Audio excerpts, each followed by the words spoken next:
I keep all the receipts, but I don't even need to. I don't even need to because I can remember Panthers.com selling us extensively on Jimmy Horn all offseason. Like a used vacuum salesperson coming in your house, demonstrating the entire thing, selling you.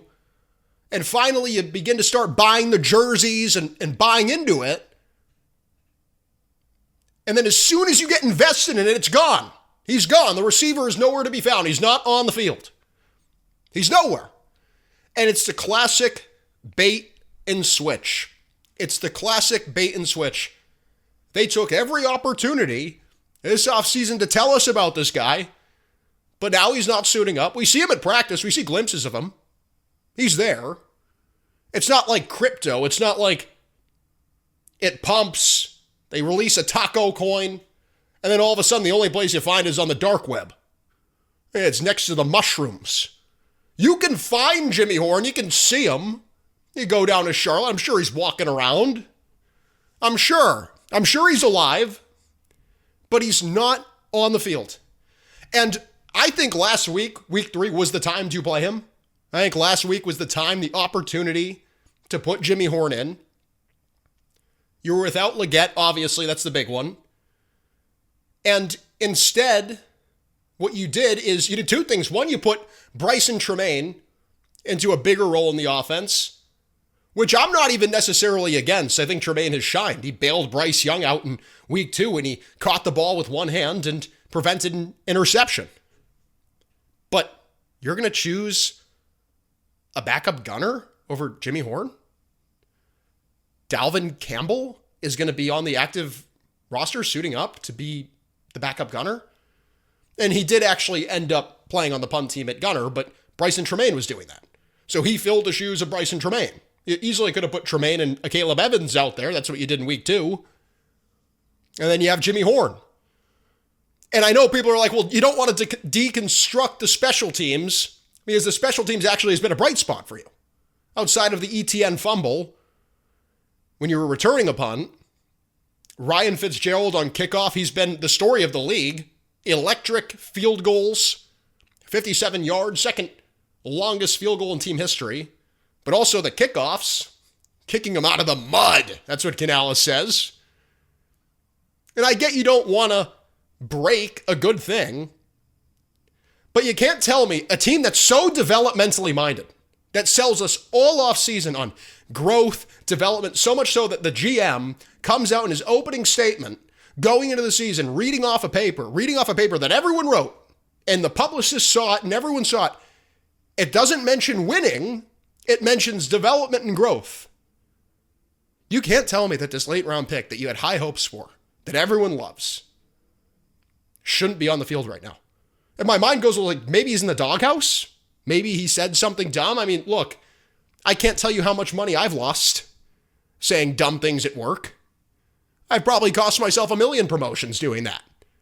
That's because, you speak truthfully and maybe you rub the coach the wrong way or something. It happens. I get it. I don't know, though. I don't think that's what's going on here. I think he's more soft-spoken. I think he's saying the right things. We're going to go over what T-Mac said. Maybe that rookie wide receiver misspoke. But I can't really find a great reason that he's not in. You're going to put Campbell, the potential backup gunner, in the game. Now you're going to sign Dan Chisna, who I love. I'm a Penn State fan. I think Dan Chisna is one of the best special teams college athletes ever. He was freaking awesome at Penn State. Freaking awesome. And he's had a decent NFL career too. But they have 1 million gunners. And it's like, I understand it's important. And I understand someone out there is probably big into special teams and they love it. But like, wouldn't you rather have Jimmy Horn? Like, you could put freaking Nick Scott at gunner. Lathan Ransom, would he be awesome at gunner? Imagine him running down the field. Freaking popping dudes. The way he tackles. He's fast enough to do it. I don't think he's ever played gunner in his career, but I can't look past this. I can't look past that. And I think the other element too is who's in the game over Jimmy Horn. Here's Dave Canales on who has been getting reps at practice this week heading into the game at New England against Drake May. today, obviously with T-Mac and with X not practicing, we got to see a lot of Brycen Tremayne, a lot of David Moore out there to be able to just fill in those roles and really just give them the intention and the targets that way, so. Tremayne and David Moore are getting the reps. So these are the guys you should expect to see. Who knows if Xavier Legette plays? I'm going to do more on him on Friday. But if he doesn't play, if he plays, even if he plays, I think they're probably going to do more of David Moore and Brycen Tremayne. And I don't want to crap on Brycen Tremayne. I think he actually is a promising young wide receiver.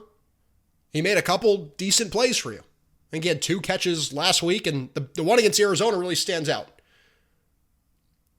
Let's not forget, though, Mike Kay asking Brad Idzik about Brycen Tremayne, I believe after the week 1 loss to Jacksonville. And Brad Idzik, almost like in a match of fencing, he gets a little bit defensive. And Mike Kay asked him, this is a guy that's only been a future reserves player. Why are you giving him a spot on the active roster? And Idzik kind of did a little double take. He was like, well, you shouldn't let Brycen hear that. So this is a guy they love. They love him. And maybe Horn is just subject to bad timing. They have this player that Brad Idzik goes back to his Stanford days with. 2017, Tremayne walked on to Stanford when Idzik was a coach there. Maybe that's some of it. I find David Moore a little interesting too. So he had 1 catch for 5 yards last week. It actually was a big catch. Even those small catches over the middle, they were big catches. Mitchell Evans had 1 too. But here is Bryce Young on what sticks out to him about David Moore. Here's the clip. Just his consistency. Obviously on the field, just, being, especially with his coaching staff in different places, being consistent everywhere. But it's really on how he carries himself and everything he does. They ask Young what sticks out to him about David Moore, and it's like his consistency.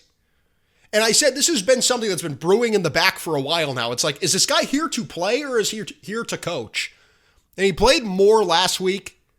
David Moore had 58% of snaps in week 3. But he wasn't getting on the field before. And I think if the goal is for this guy to be Yoda, it's like he's the model citizen, you watch him, but he's only going to really go into battle when you absolutely need him. It's like, go over the middle, I must. Legette is down. He doesn't need to get back into the game. Go over the middle and take a hit. On the sideline, I will stay. It's like he's only there when you absolutely need him. Like episode 3, when you need to freaking beat all the clones and you have to call in Yoda. But besides that, he's not in the game. And he's like this coach, developmental freaking, I don't even get it. He's there to be a teacher. That's what they think of this guy. Bryce Young, it's like he's the consistent guy. He shows up, we watch him. They've used the term coach and mentor. And I don't really understand why you need him on the active roster. Like week 1 and week 2, when you're not going to play him, you can't tell me that David Moore can't sit on the sideline while Jimmy Horn suits up and maybe there's a little bit of an opportunity to play him. Against Arizona, maybe you put him in the game for a couple of plays. And maybe the same thing going forward. If you have Legette back and if you're going to play him, I don't think you should, but you're gonna, and you're not going to keep David Moore in the game, then put Jimmy Horn out there. This guy's just the consistent mentor. He doesn't need to be on the freaking sideline. And I do think I'm not undermining David Moore's ability to play. I'm not doing that. I actually think David Moore is talented. I think he's a guy that should probably get more opportunities in the passing game, to be honest. I just don't know if he even wants to. I don't even know if he's like a sacred cow. He's again, like Yoda. He stays on Dagobah. He stays in the little hut on the sideline. And he only comes out when it's like everything is going wrong and the world is blowing up. I don't know. I don't get it. Renfrow's the other one. 20 seconds on him. Renfrow's not even a downfield threat. Jimmy Horn kind of reminds me of D-Jax. And people are like, Deshaun Jackson, like, really, yeah, calm down. But the game is similar. And that's a comp I just did off the top of my head. He can go over the top. He did that in college. He has a little bit of that fast twitch explosion to him. Hunter Renfrow cannot do that at this point in his career. He isn't a threat over the top. I think the upside of Jimmy Horn, it's better than Renfrow. It's probably better than David Moore. I think Brycen Tremayne has some upside, but certainly Dalevon Campbell, who's here just to be a gunner behind Tremayne and Caleb Evans, Jimmy Horn should be on the field before him, for sure. Let's go to the other wide receiver, the other main story this week, which is Tetairoa McMillan. Here is T-Mac on his upcoming matchup against the Patriots corners. You know, for the most part, you know, they're pretty vanilla. You know, what you see is what you're going to get. So, you know, we're creating a good game plan, and we'll see what happens. Now, he did say before that, it was a long-winded answer, he said he's excited to face Christian Gonzalez. And Christian Gonzalez, here is the most recent headline I read. He could be on the field. Vrabel gives attention-grabbing update on Christian Gonzalez. The Patriots are expected to get a big piece of their roster back after Gonzalez missed most of camp and the preseason, nursing a hamstring injury. He says he could have played last week. Who knows why he didn't? Maybe the team kept him on the sideline as a precaution. It looks like he's going to play. I want him to play. I think T-Mac versus Gonzalez is something that you get out of bed for in the morning for sure. I do find it funny how he calls the other Patriots corners a little bit vanilla. It's vanilla, he says. It's basic. It's fourth game of his career. It's vanilla. It's vanilla. Gameplay, whatever. It's vanilla. And I honestly, if you don't think your top wide receiver is going to talk like this, if you don't think you're Jamar Chase, you're Jalen Waddle, if you don't think they're going to have a little bit of that in their rhetoric, then you're crazy. That's just the top 10 wide receiver. That's what they do. It's like, you know, you want an attractive girlfriend or boyfriend, well, then you're probably going to have to sacrifice and accept some baggage. You're going to have to accept some baggage, and maybe the bulletin board material is the baggage an example. And I honestly think he looks at them and he goes, hey, they suck. You know, Carlton Davis, who actually I think is a pretty physical corner and a good matchup for T-Mac. But who was the guy this week? D. Alford in Atlanta. There's Jordan Lewis, and I don't think you saw much of Travis Hunter in Jacksonville. Arizona had a couple of guys on him. But I think he looks at it and goes, hey, you leave me one-on-one with these guys, they're vanilla. They kind of stink. Yeah, I can beat these guys at this point in my career. And he's excited to go against Christian Gonzalez, which I think that is as good of a matchup as you could ask for as a Panthers fan. That is a prove-it moment early in T-Mac's career. Because Gonzalez is as good as they come. And he's in a contract year. He's going to want to fight. It's a good matchup for him coming back. Gonzalez coming back into the lineup after a little bit of an injury-related hiatus. A very weird situation that I could talk about at length, but interesting situation with Gonzalez. He's finally forced back into the lineup. How does he fare against T-Mac? How does T-Mac fare against him? Especially in a contract year. You think 7 for 100 and a tutty? You think that would be good for his numbers? Probably not. I think it'd be really good for T-Mac's career. I don't know about his confidence. I think he's got a lot of that. I think T-Mac has enough confidence for him and Xavier Legette, to be honest, at this point. But an interesting matchup. And I will say it because they talked about it, and then I'm going to log off really quick. Jalen Coker.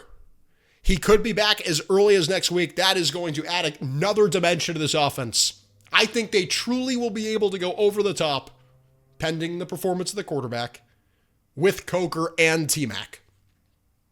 You need both those guys. Coker, by a long shot, is your second best wide receiver. By a long shot. And maybe I need to get some of the egg on my face because Thielen isn't even doing that good in Minnesota. And I wanted them to keep Thielen. I still think he probably would have helped, but he's not even great. Coker was the one that you always wanted, you always needed. It was a shame he got hurt, but he could be back soon, and that is good news. This is the tone. The Panthers are 1-2. They're about to be 2-2 because Drake May is more like Drake Maybe. This is the tone.